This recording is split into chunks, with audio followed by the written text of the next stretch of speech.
Kasi tumawag si Mama ng madaling araw doon. Sabi niya, i-check mo nga si Papa, parang gano'n.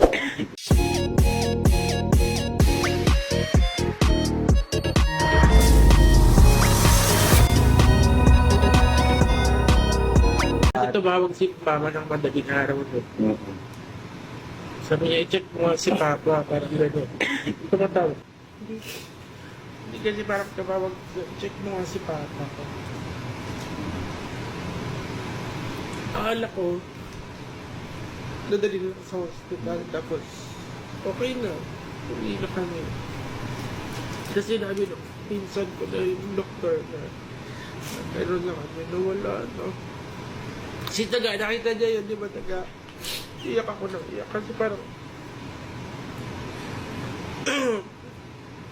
yun lang. Hindi kasi, parang biglaan. Feeling ko, may uwi pa namin sa gano'n.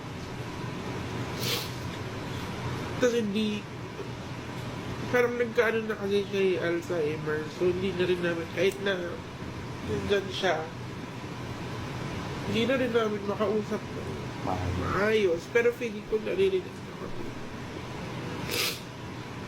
Yun, buti na dadalaw-dalaw ko pa nga sa dati. Tapos, nung December, parang nag-ano pa kami, nakakapag-celebrate kami ng birthday. Hindi naman kami nag-celebrate ng birthday. Kasi noong December, nag-celebrate kami. Last na pala yun. Sana mas i-enjoy ko pa. Mas sinamahan ko pa. Kaya pag meron kayo, papa dyan, may papa kayo, kung magkagalit kayo, batiin ko na. Magkagalit kayo sir? Hindi. Ba't kayo magkakagalit? Sobrang bait niya. Sobrang bait ng papa ko, sobrang spoiled, lahat na gusto ko ibigay. As in, lahat. Kaya si mama ngayon, yung naalagaan ko kasi, hindi ko na kaya pa.